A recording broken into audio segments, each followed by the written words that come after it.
We are live. It seems to be live. I've got a little red light on and I think everything is working. So we're going to jump right in. You probably know me if you're watching this, but if you don't, my name is Pete Gosling. I started Gosling Media almost 3 years ago. And my background, as you can probably hear, I'm English, but I've lived in New York for the past 10 to 12 years. And mostly working in creative services and marketing. And started Gosling Media very focused on the creative services, and going to spend some time talking about that today. We did do a poll on LinkedIn, so let me see if I can get this to work. Almost. There we go. So we did a poll on LinkedIn to see what people might want to talk about, and starting a new business and tips was what won. I'm hoping to, get better at this and do this maybe weekly. So I'm planning on covering a bunch of topics. So these other two topics will be covered as well. But today we're going to start with starting a new business. So, business can be a lot of different things. So I'm going to be talking about it from my point of view specifically, the process I went through, the reasoning behind it and everything like that. So it's a very personal thing, obviously, when you're launching your own business. But I'm going to go through what I did, for better or worse. So a lot of people start businesses for the freedom. Working full-time, there's benefits, of course, but one thing about having your own business is, in theory, you have much more freedom and room to maneuver and do what it is that you want to do rather than what someone else is telling you to do. So the freedom and being able to control your own destiny.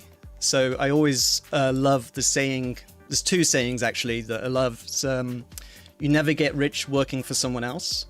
So money isn't always the best driver, but it certainly is a big one. And when you're working full-time at a company, the thing that used to frustrate me was like your salary, maybe you have a bonus, maybe you have stock options, but basically your salary is your salary.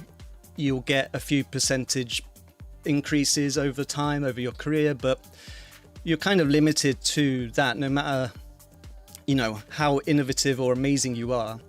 Whereas with a business, it's all down to yourself. Like you can work 24/7 and ideally bring in more money, right? So it's not as simple as that, I know, but ask my wife, she knows firsthand it's definitely not as simple as that. But the idea is that if you're running your own business, then you have much more potential to bring home more money. So the freedom, control, and like doing what you enjoy. There's definitely parts of owning and running a business that suck and aren't fun. But overall, it's incredibly fulfilling. And if you're not following your own dream, you're following someone else's. It's true. Especially if you work at startups, like I have mostly, had some amazing founders and bosses over the years, but really you're working towards what they are dreaming of building. But with your own business, you're working towards your own dream. So everyone will have their own reasons for wanting to do it, but that's kind of where I was at. It's just like complete freedom and hopefully one day potential to make some money. Why you shouldn't start a business? There's more reasons than you could ever cover in an hour. Most logical reasons would say don't say. I think that's why so many businesses start when people get laid off, because they're kind of forced into it and you're forced to be creative and innovative.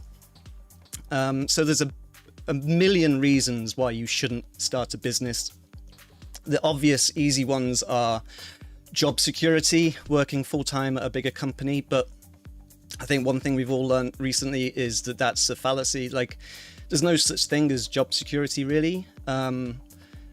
People get let go all the time, no matter the size of the company. And in some ways, working at a big company, you're at more risk because you're very much just a line item on a spreadsheet. and they'll cut you without even a second thought. But for most people, that's not the case. So having a full-time job is definitely brings security. In America, certainly brings things like health benefits, which I'm not going to get into American healthcare situation, but it's such a crazy factor that when I was looking to leave my full-time job to start Gosling Media, I had to be thinking about health insurance and how we're going to, cover that sort of thing. Whereas in England, again, not going to get into the details, it's not ideal, but at least there is something there that you're not going to go bankrupt over if you break your leg. So I think security, job security, the health insurance. I've got a lot of friends who just generally, I've been working about 15 years and they're senior enough to kind of take their foot off the pedal a little bit. And I totally get that. They want to kind of just cruise a little bit after they've put in the hard work to get where they are.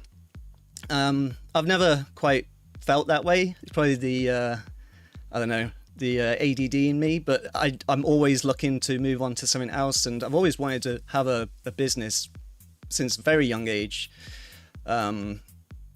So it was an itch that I had to scratch, and I'm very glad I did. And I think there's two more reasons why you shouldn't. So the risk, there's definitely a risk to quitting your job and starting a business. But my opinion is that it's not that big a risk. And in the grand scheme of life, if you take 6 months out of your year, the risk is loss of earnings, unless you're investing in machinery or whatever the type of company is. If you're having to outlay a lot of cash, then of course there's a much bigger risk. But for service-based companies like me, the risk is basically, okay, if it doesn't work out, I have to go back and get another job, and I wasted 6 months. But it wouldn't be a waste. So risk puts a lot of people off, and not having the time to build it kills me. Anyone that uses time as an excuse just drives me insane, because you do. You just do. You have enough time, just work that extra hour. And I don't want to oversimplify, because I've got my line of work, I can do it from home easily enough. So not every business can be started evenings and weekends the way I did. But for people that are looking to do a service-based role that can be done online, saying that you don't have the time is just not a real excuse. And you just find the time. I've found, I've never been a morning person, but there's pretty much nothing that can't be solved by getting up an hour earlier. Just get up an hour earlier and you'll get it done. So I could go on about why you shouldn't, but that's not really what I want to be talking about today. So this is very much just me, right? So I am definitely not a business person. Do not take anything I say as, highly regarded advice. I'm just going to tell you what I did and where I'm at today and some things I've learned along the way. So I'm going to start off doing my timeline. So basically, I was working full-time all the way through to October 2018. But I registered Gosling Media back in 2004. Because I was doing a lot of freelance work at the time. So I started off as freelance. Forgive my handwriting. And I wanted to get a bit more official with my freelancing. So I did a lot of research. I spoke to some accountants. I actually spoke to a lawyer. In the end, honestly, I just went on LegalZoom and registered an LLC myself. It cost a few $100s. It is a pain. There's a lot of hoops you have to jump through.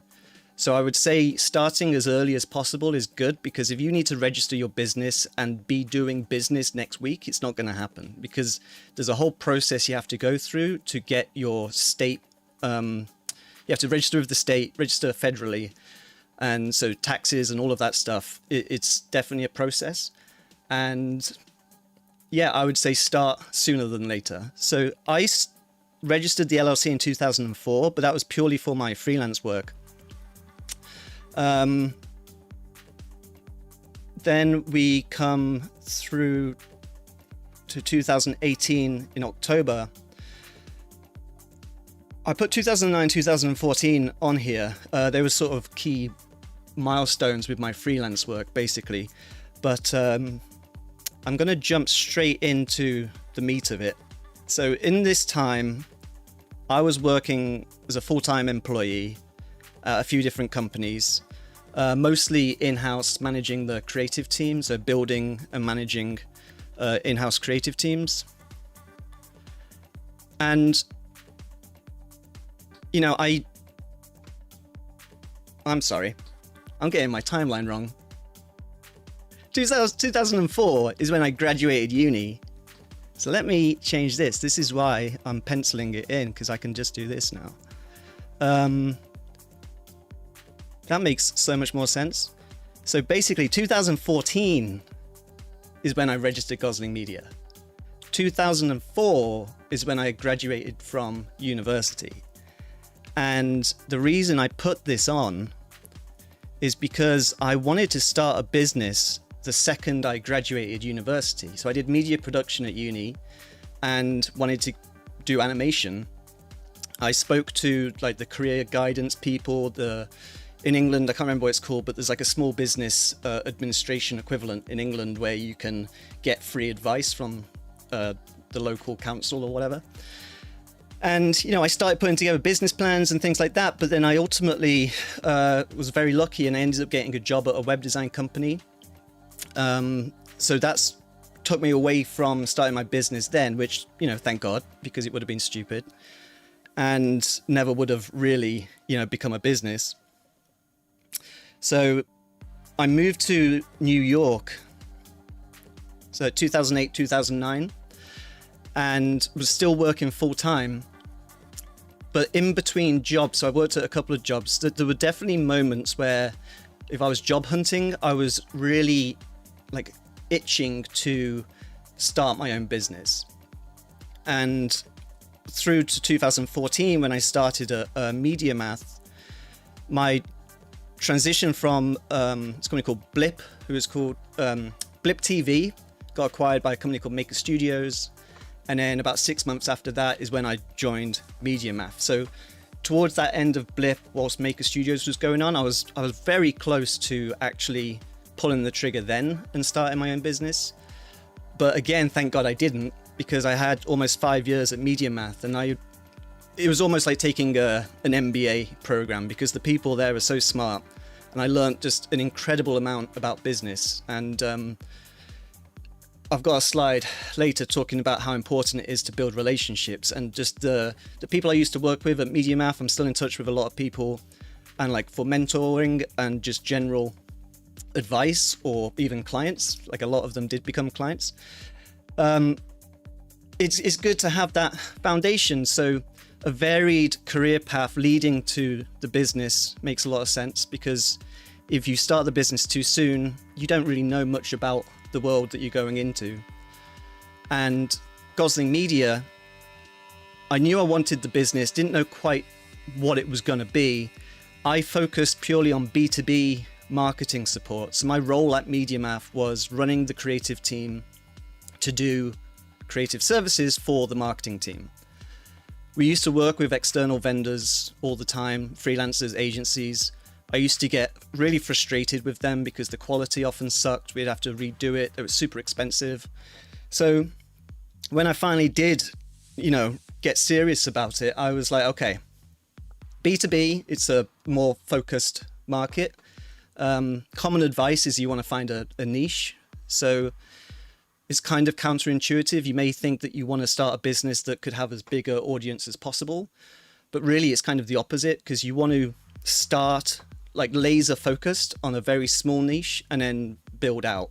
So you want to dominate that small niche first. So basically creative services for B2B marketing teams at technology companies in New York. And of which there's like 1,000, quite literally, I think there's over 1,000 SaaS based, New York based SaaS companies in New York. So that's quite a specific niche, but there's plenty of business out there, you know? So 2018, October 1st, so it was 10:01, I managed to transition. So I still kept some hours at MediaMath and kind of went part-time. So that was a very fortunate thing. I put my time in at MediaMath and I managed to get a good transition out. So it wasn't just a sudden stop. And that let me build up some clients or some more clients because I was still doing freelance work. Basically the entire time since university, I've been doing freelance work. So yeah, 2018 was part-time, and I'll talk in a minute about the difference between freelance and a business, because you can just be a freelancer as your business. I always knew I wanted to build a team, build more of an actual company.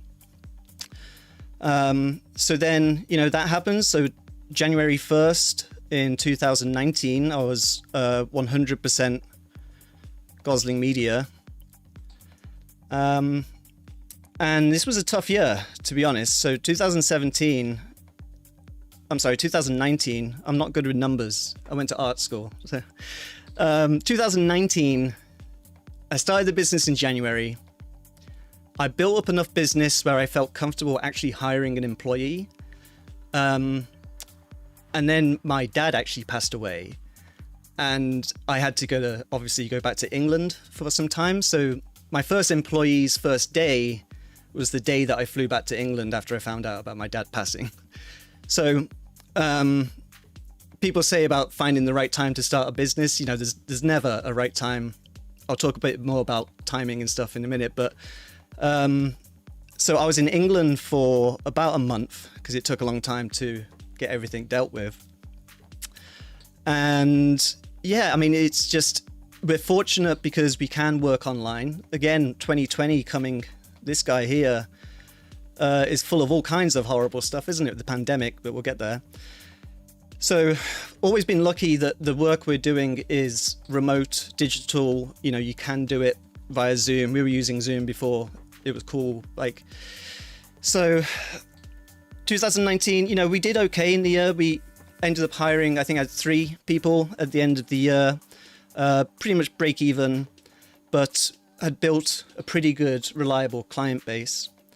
Then 2020 comes around and I'm feeling pretty confident. So in March 1st, 2020, I sign a lease at an office space. This is an office building in Irvington, which is right by the river. So you can just see the New York City skyline in the distance. I'm up in Westchester in New York. So I signed the lease March 1st, and then pandemic lockdown started March 15th. So that was a brilliant strategic maneuver by myself to sign the lease then, but still got the office. I actually love going in. So 2020 for everyone. So I definitely don't want to make light of this because I've been so incredibly fortunate. But 2020 for everyone was just such a tough year. When March, April sort of time in New York in particular, it was just awful and very scary. And a few clients, I think we had 3 projects cancelled. So it was a kind of fuck, what we're going to do kind of moment. The government passed their PPP, the Payroll Protection Program. We did get some money from that, and that helped us out a lot. That kept us going. And then by the summer, when it was clear that this was going to be a long-term thing, a lot of companies actually increased their spend on their digital presence. So because everyone's going to be working remote, there was so much investment in their websites and digital marketing. So we actually got a bunch of new clients, and that saw us through the year. So it was a tough year, but we got through. And then now we're in 2021 and it's bloody August, which is insane. And I'm doing a live stream right now. So this is today. So I think I've talked enough here about my timeline, but that's a whistle-stop tour through Gosling Media over the last almost 3 years. So one thing I do with clients is consulting on their businesses. Like, so brand strategy and business strategy often like go hand in hand. Like a good brand strategy really is your business strategy. So I've developed this kind of business checklist, and if anyone wants it, I can share a copy. I meant to put this on as a lower third, but if you email live@goslingmedia.com, so just live@goslingmedia.com, or put a comment in one of the channels that this is being shared on, I'll send it to you, because I find it super useful. So I'm going to jump over now to Airtable. So if you're familiar with Airtable, you'll recognize this. But Airtable is basically like a Google Sheet or an Excel file on steroids. It's like somewhat like a database dumbed down, or a spreadsheet like leveled up, with a really nice UI, so you can filter things in a lot of ways. You can have a lot of different tagging and grouping like I've got here. So I wanted to just do a run through of this and then start talking about some more specific tips. But when starting a business, there's just an overwhelming amount of things that you should be thinking about. And if you're not thinking about it, you should be. And a lot of the time, this stuff is done after the fact. So the company mission, vision, positioning is very often something that will be done once the company is up and running and growing. But ideally, there's a definite process that you can follow and set yourself up for way less headaches in the future.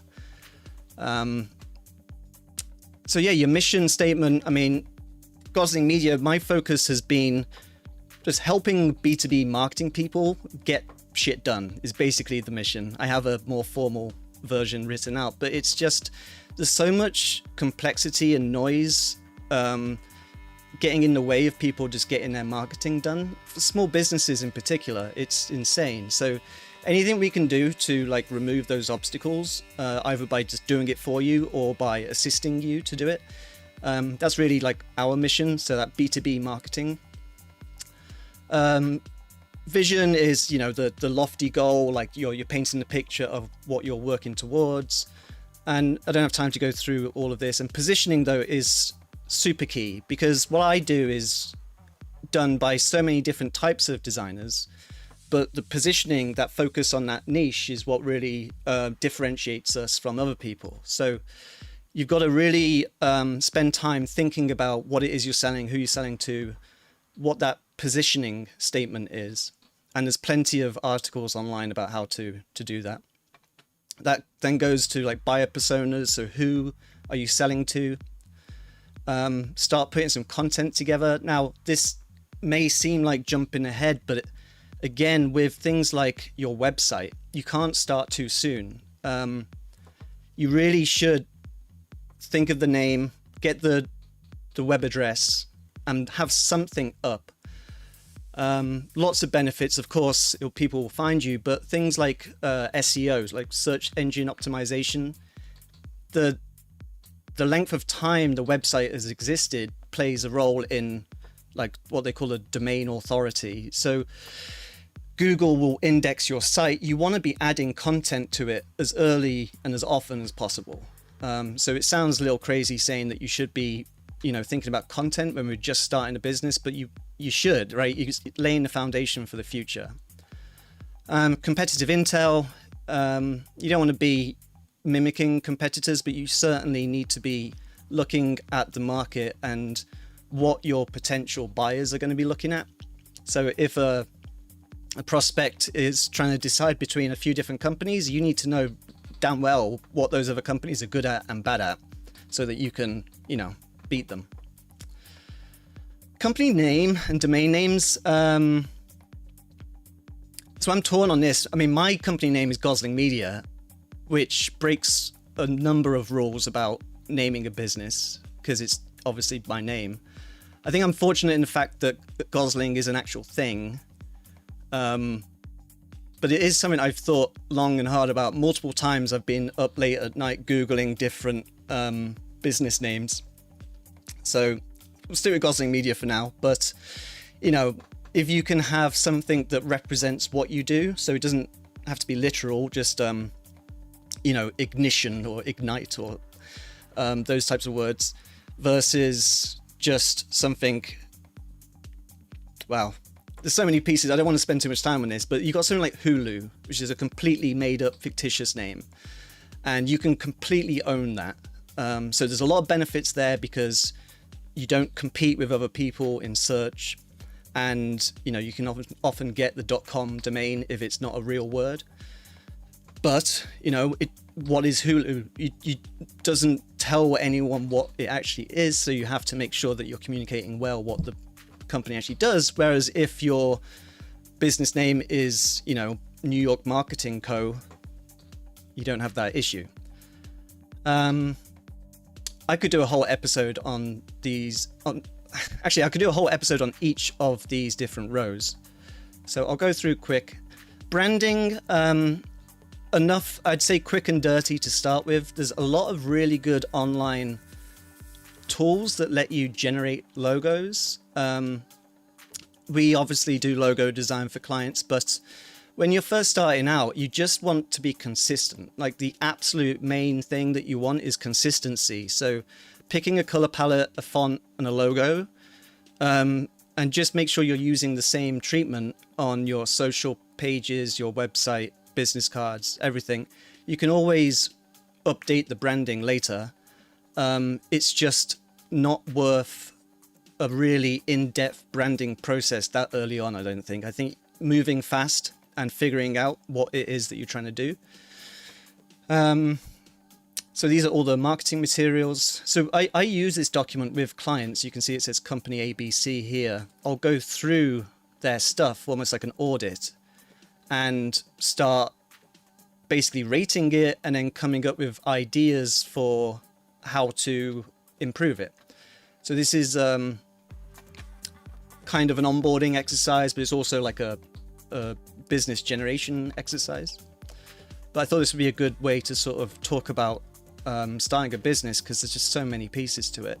So sales and marketing, talked about personas earlier. So figuring out who it is you're talking to and making sure that your messaging is relevant and resonates with them.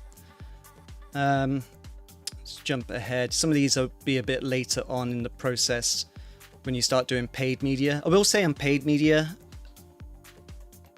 overall, I'd say don't spend a penny on paid until your owned stuff is good. So your website, your social content and channels, presentations, emails, everything that you actually own as a brand. Invest in that first, get some good content going, get that foundation, and then you can promote stuff with paid media. It's very easy to spend a lot of money very quickly, and it certainly does work. Look, paid media definitely works. It's easy to get traffic to a website. You can set up some ads, get traffic to the site, but if the site is no good, you're just wasting money. One thing that paid media is good for early on though is testing. So you can do limited spend, like a pretty tight budget, and test the messaging out, or even product ideas. It's just a very quick way of reaching a lot of people. So it's almost like a focus group done via paid ads. Technology, obviously, these days is just such a massive component. I won't go too far into this, but for technology, I would say there's a lot of free tools available. Most of these software platforms have, freemium models where you can sign up for free, and then once you reach a certain threshold, like number of users or whatever it is, then you start paying. For invoicing and accounting and things like that, I've really enjoyed one called Wave Apps. So I can share links as well if you email me, live@goslingmedia.com. I can share some links to software that we use because this is just an unbelievable amount of options out there. So that's the checklist. So let me swap back over to my other window.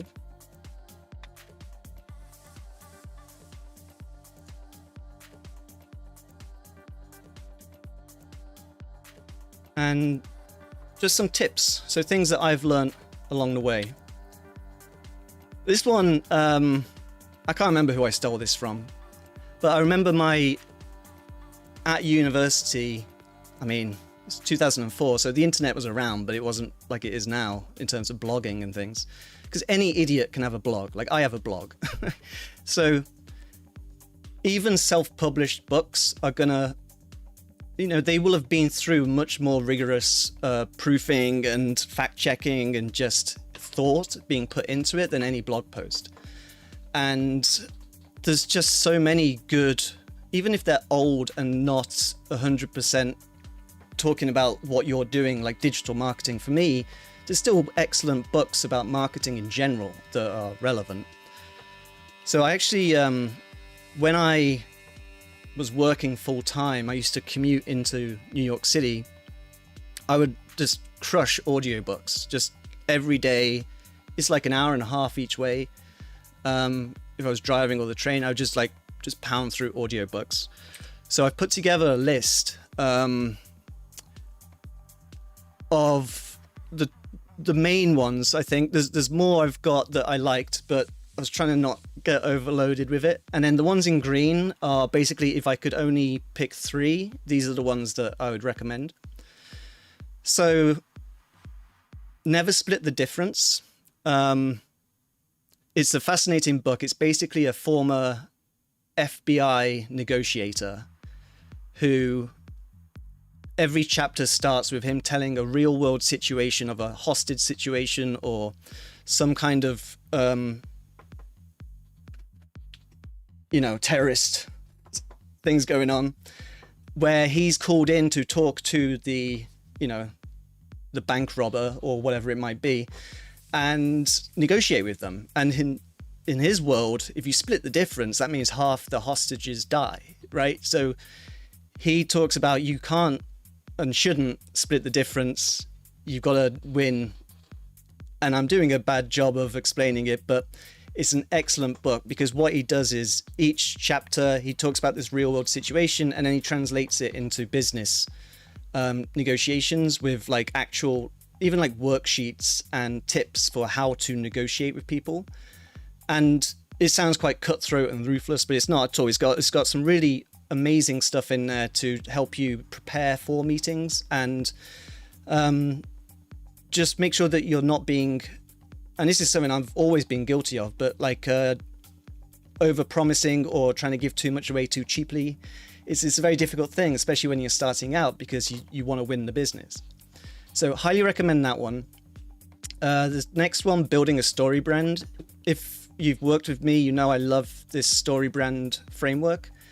So this guy, Donald Miller, was a screenwriter, and he's taken what he's learned from screenwriting and applied it to business messaging. So most films have a 90-minute structure and they follow a certain path. Again, I can't spend too long on this, but the basic idea is there's a hero, and I'll use Star Wars as the example. So Luke Skywalker is the main protagonist, and he has a problem. His problem is, he's starts the movie as a farm boy. He knows that he's destined for greater things. And then the Empire come and kill his family. So he has problems. And then he meets a guide, and the guide is Obi-Wan Kenobi, who then teaches him how to use the Force and calls him to action to defeat the Empire, resulting in success, avoiding failure. So there's 7 pieces to it, but the basic idea is the character in the movie, the hero of the movie, is not you. It's not Gosling Media. Gosling Media is Obi-Wan Kenobi, and our target audience, our customers, are Luke. So you make the customer or the prospect the hero of the movie, and all of your messaging should be focused on showing how you can help them solve their problems to ultimately land in success. So you're going to teach them how to use the Force so that they can defeat the Empire and live a happy life. Although Luke wasn't that happy in the end, was he? And the third one, Pricing Creativity. pricing has been one of the hardest things for me. There's just so many ways and variables to price work, especially creativity or creative services or marketing or whatever it might be when it's not like a tangible physical thing. So this is an excellent book. And it's basically, you might have heard of like value-based pricing, where you're not pricing for hours spent on a project and you're not doing fixed price, like a logo is $1,000. You're not doing that. You're putting together very custom proposals, but not in-depth, crazy detail. They're like one-page proposals where the price is based on the value that you're bringing to the client. And he's got a formula basically where there's like different meetings where you're doing discovery, finding out if I solve this problem for you, like how much of an impact will that make to your business? If you can get that sort of information, then you can start putting together pricing that is based on the client's benefits and the value rather than just how long it took you to do something. So yeah, live at goslingmedia.com. I'll give you this list if you want it. This tip, it might sound obvious, but cash flow and profit are absolutely different, not the same thing. If you've never done business or finance, which I hadn't, it may seem trivial and you're like, yeah, whatever, you know, as long as I'm profitable, it's fine. But one thing I absolutely guarantee is you need to learn the specific differences between profit or revenue, profit, and cash flow. It's incredible how fast it burns through the cash. Even if on paper you're making a profit, doesn't necessarily mean you've got that money in your bank account. So when starting a business, ideally, you have some money that you're willing to dip into, which is very difficult, but it's an investment in yourself is the way I see it. And maybe you don't want to put some of your savings, and when I say some, you know, just a few $1,000s to get you going. That money is not money going down the, you know, sink. It's money you're investing in yourself to build the business and grow. But it's not always available, right? Not everyone has savings. And when I started the business, you know, my wife, Erica, was actually part-time at the time. There's really no good time to start a business. I jumped in. I had an opportunity with one particular client that was going to give me a consistent amount of work. So I was like, this is it. This is the right opportunity. I'm going to go for it.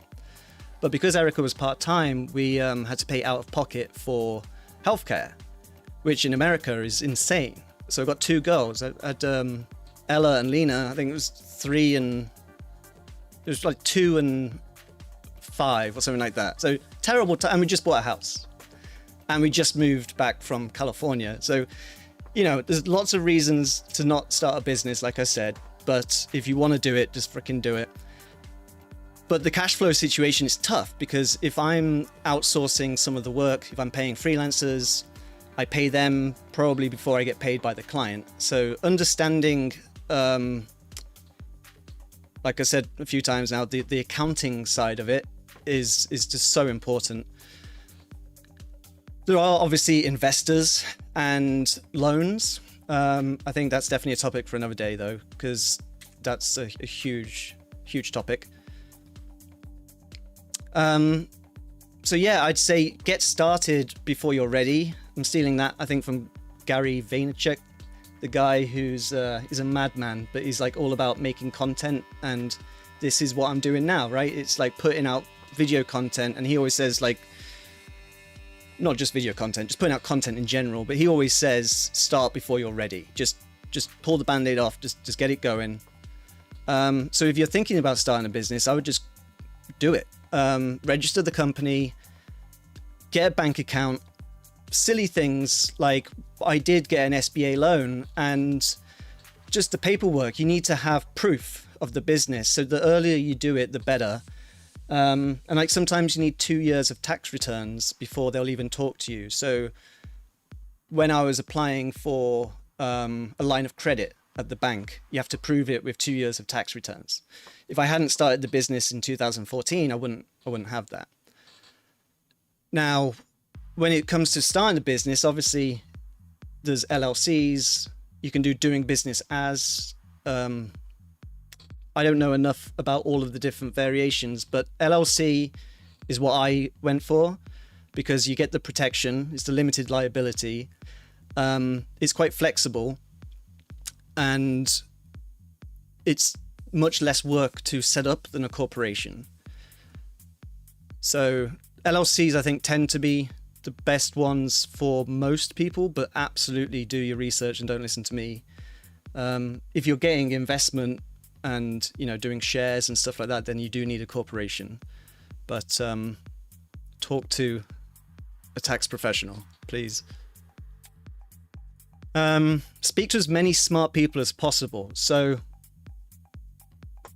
as I was saying about media math, I met a ton of really smart people, and just keep in touch. So networking, you know, it's not everyone's favorite thing to do, but LinkedIn and stuff like that is such a good tool for it. Just keep in touch with people, and like, you know, have a call every 6 months or whatever it is, and just tell them what you're doing. And I can't tell you how many times I've just been having like catch-up conversations, and it will trigger an idea, or, you know, they introduce you to someone. I've got most of my clients from like former bosses, former colleagues, or people they know. So referrals are just so important. So yeah, you've got to build a good network of trusted advisors, not family as much. I mean, of course it can be, but I think impartial people with zero skin in the game, or a bit of a detachment, so they can just be like very honest with you. And one thing I wanted to shout out is this is Score. So you go to score.org. They offer free mentors. And I was super skeptical. So I came across these guys. I was like looking into finding advisors. Like there are paid platforms where you can get advice, and business people, you know, you basically pay them by the hour and they give you advice. But Score is it's a charity, and it's backed by the SBA, and it's basically just all volunteers, so like retired business people, and it's just a fantastic service. So when I called them, I remember asking like, how is it free? Why is it free? What do they get out of it? But it really is legit, trust me. It's almost 2 years, I'd say, I've been working with them. So you get assigned a mentor, and again, it's just that soundboard, almost like a therapy session. You're just talking through the ideas. These are the challenges I have. They can make introductions, they can give you their experience, just show you the right processes to follow, or, you know, sometimes you just need like a Excel spreadsheet template, something like already done that you can just fill in your information, whatever it might be. So yeah, score.org, very highly recommend. I mentioned this a bit before, so it's just the positioning of what you're selling. So I do creative services, graphic design.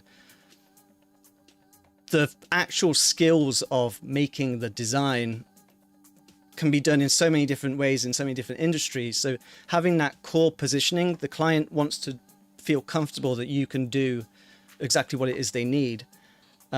Because in theory, I could say, oh, I could do that for any client. Like I can use Photoshop, I can send emails, whatever it might be. So positioning, finding that niche, really focusing on that is very important. And then do your research on the customer or potential customer. If you just Google ideal customer profile, there's a ton of templates, and it's basically personas.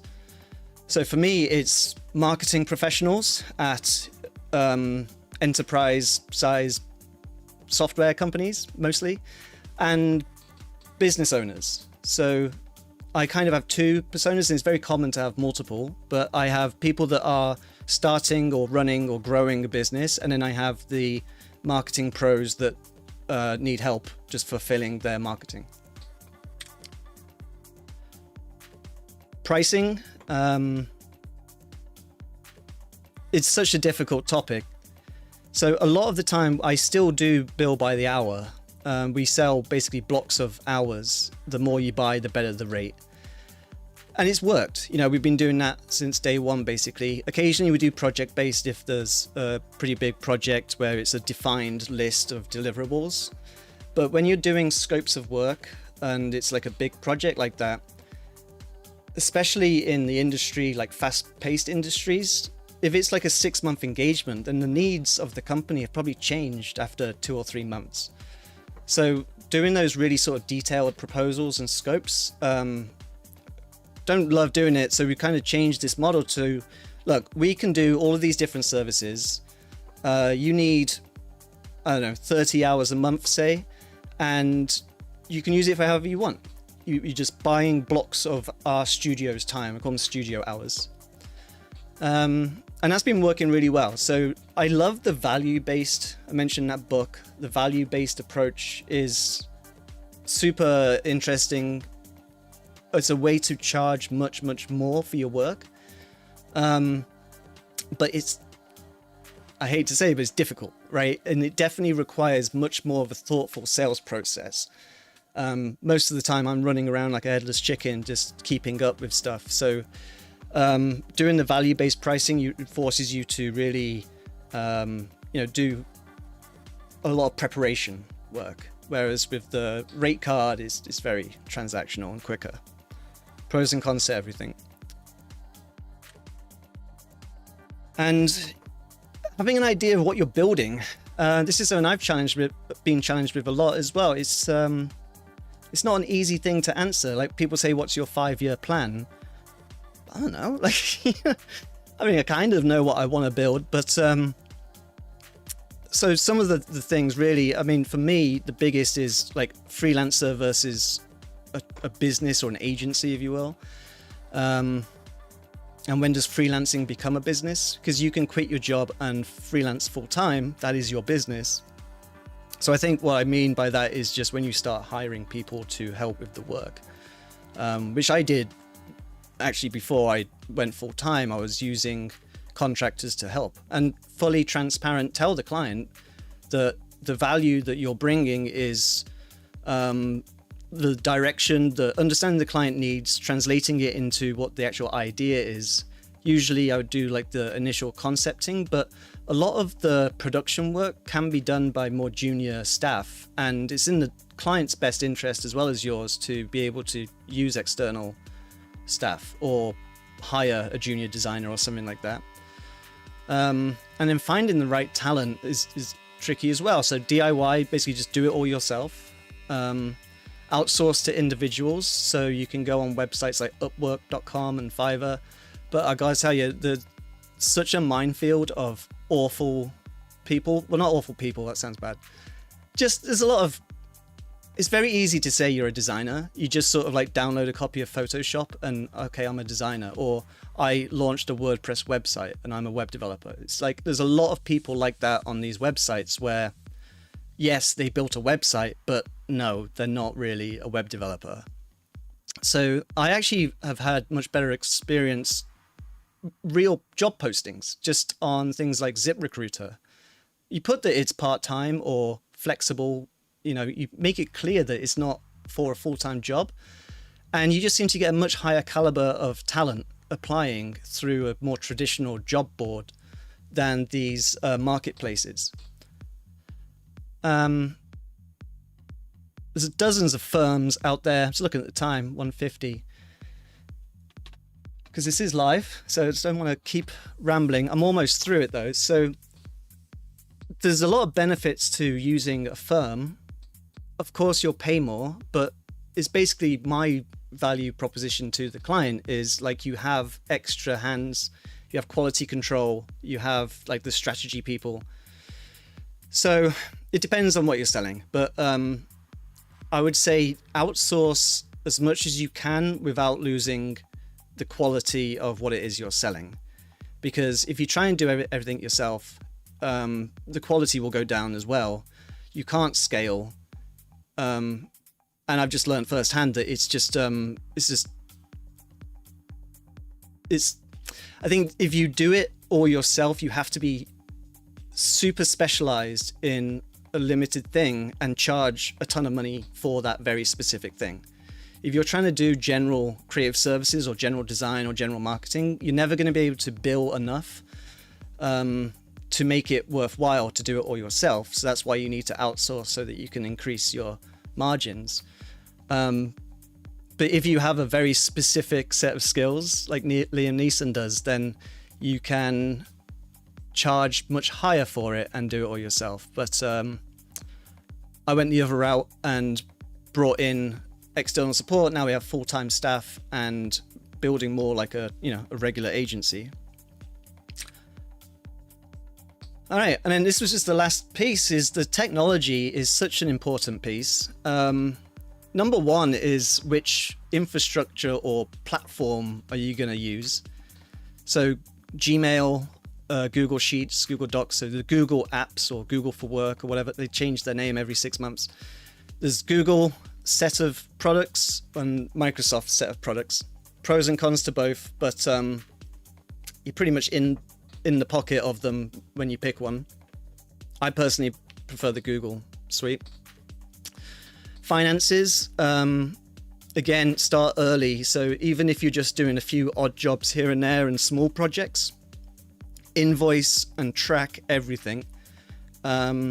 Use software. Again, there's one called waveapps.com. Email live at goslingmedia.com and I'll give you the links. But waveapps.com, they have a freemium model where their invoicing tool is 100% free, and they only make money if the client pays via their particular platform. So the invoice will have a link to pay online, and then they'll take a small percentage. I do that all day because yes, they get a small percentage, but you get paid quicker. So it's, in my book, it's totally worth it rather than waiting for a check in the mail. So it can be tempting to just do it over email, quick. Yeah, this is how much it will be. I would highly recommend logging absolutely everything. Wave has like accounting tools as well. They do payroll and taxes too. So we actually do all of our processing through them, which, has additional cost. But once you get to that point, you don't want me doing it. Project management, thousands of project management tools. Pick one, stick with it. They're all basically the same. And one thing I will say about project management is the importance, particularly with like quick turnaround jobs that we do a lot of, is job numbers. Make sure that because I used to store stuff like client folder, project name, or like maybe it's events, digital print, and then projects inside there, so that you have like a hierarchy so you can find by type. But it's much, much more effective to have a job number. You just have one folder with every single project, with the job number as the folder name. And then the project management tool has the corresponding number with all of the information about what it is. Then you never have to worry about finding a file. So if in 12 months time, the client was like, remember that event booth we designed for so-and-so event, we need to update it. The project management tool, you can just search in there, find it, get the job number, go to the folder, done. So staying organized and keeping things clean, file management, particularly for digital marketing and creative, is just so important. Communications, we actually give Slack access or Microsoft Teams to clients. So, we do, of course, email. I have a phone, but it's rare clients use it. Slack is just so convenient. It's a double-edged sword though, because it's almost too convenient, because they'll Slack you maybe more often than they would if there was like a little bit of a barrier to entry. So you just have to be a little careful to make sure that it doesn't consume your life. But the benefits, I think, outweigh that intrusion, if you will. And CRM and marketing, CRM, so you don't have to have a CRM, but I would highly, highly recommend it. So client relations management, basically, or relationships management. Basically, it's your account lists, your address book. It's all of the people that you have done business with are current clients, and more importantly, prospects. So people that you're talking to. HubSpot has a free tier for their CRM. Very, very good. The only problem with HubSpot is they fill it with ads to upgrade to become a paid member. But the CRM tool is really good. You can, if you're talking to someone, say maybe they want a website designed, you're having early conversations, you can log all of the details and see your pipeline basically. So if you've worked in sales, you know better than me how to use a CRM, but for people starting out, start early. It's basically the moral of this story is like start as soon as you can, get all of this infrastructure set up and just sort of build on top of it so that when you pull the trigger to go full time, it's not just like a horrible, overwhelming thing that you have to deal with all of these different pieces at once. Marketing tools I'm going to save because that is a beast of thousands of products that you could pick from. So I'm going to stop rambling, and I can't believe the hour's gone by already. I was worried I wouldn't have enough stuff to talk about, but please do message me live at gosling.media.com, or if there's chats commenting on the LinkedIn thing or the YouTube channel or Facebook. So I'm streaming live to 3 different places right now. It's pretty wild. I figured I'd go all in and just sort of get this video out to as many places as I could. And I was very impressed with myself for making these transitions. It's gonna move my head. So I can display different content. I think I'm gonna do this weekly. Probably on Thursdays, 1 o'clock Eastern on Thursdays. And I hope you got something out of this, and I look forward to hearing any feedback you might have, and see you around. Yeah, thank you so much. Take care. And then now I've got to figure out how to stop, right? This is the awkward part, isn't it? I know. I'm going to put this up. Thanks. Bye.